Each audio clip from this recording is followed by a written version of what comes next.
So, this week in independent reading, we are going to be thinking about character motivation.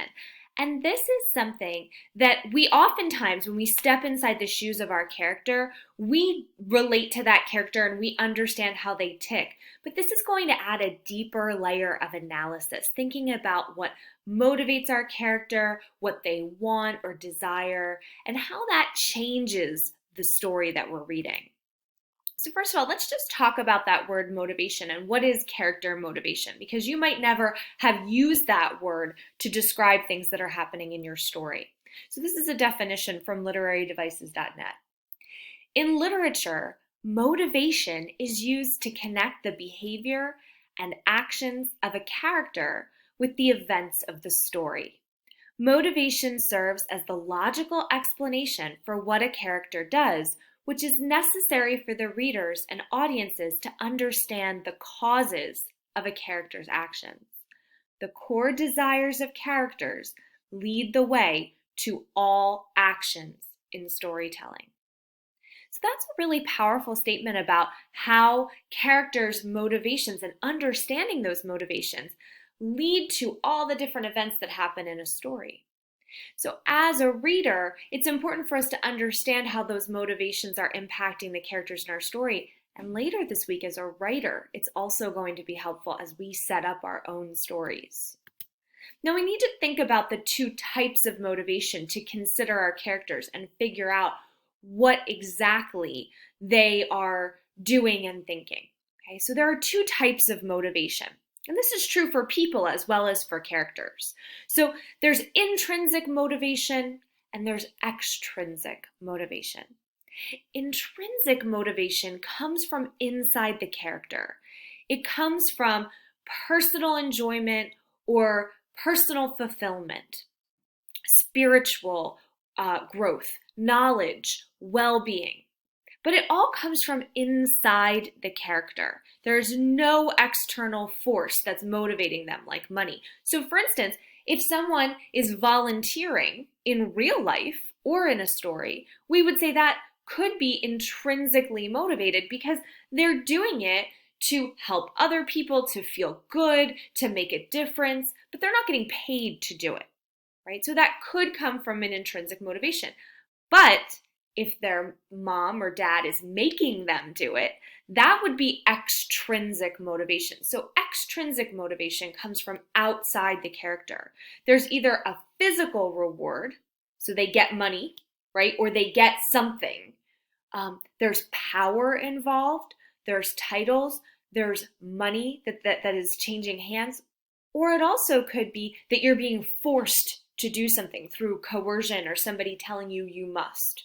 Right? Pressure from society or pressure from maybe parents in that volunteering example, right? So we need to think about someone's motivations. Are they doing it from the inside or are they doing it from the outside? Now, one is not better than the other. They're just different, okay? So you could go and do volunteer work because you're told to do it. You're still making a difference in society. That's still a good thing, right? So that doesn't necessarily make it bad or less valuable.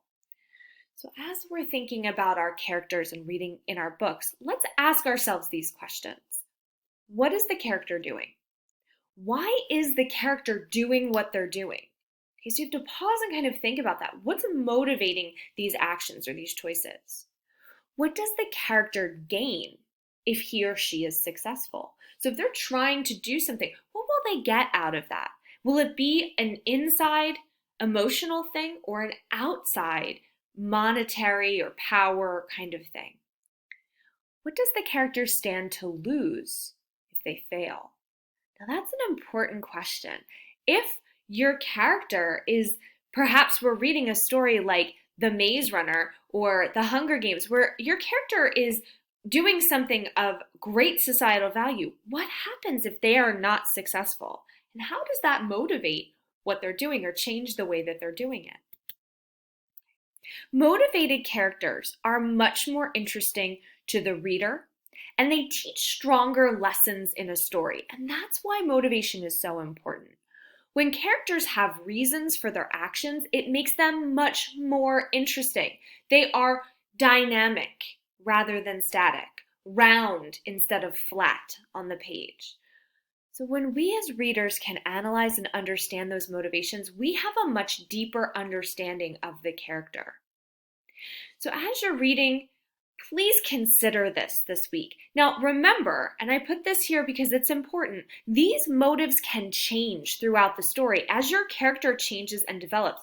So it may be that your character starts out extrinsically motivated to do whatever they're doing because society's putting pressure on them or they're trying to make money, but then they become intrinsically motivated by the end of the story because they found a real love of something or a desire to do something good.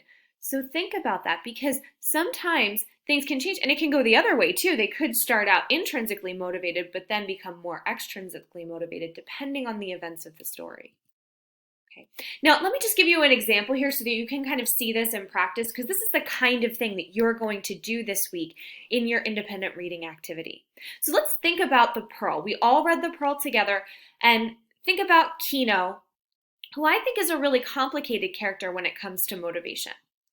In the beginning of the story, Kino was motivated by the intrinsic love that he had for the family, right? For the song of the family, his feelings for his family. He wanted to heal his son because he loved Coyotito.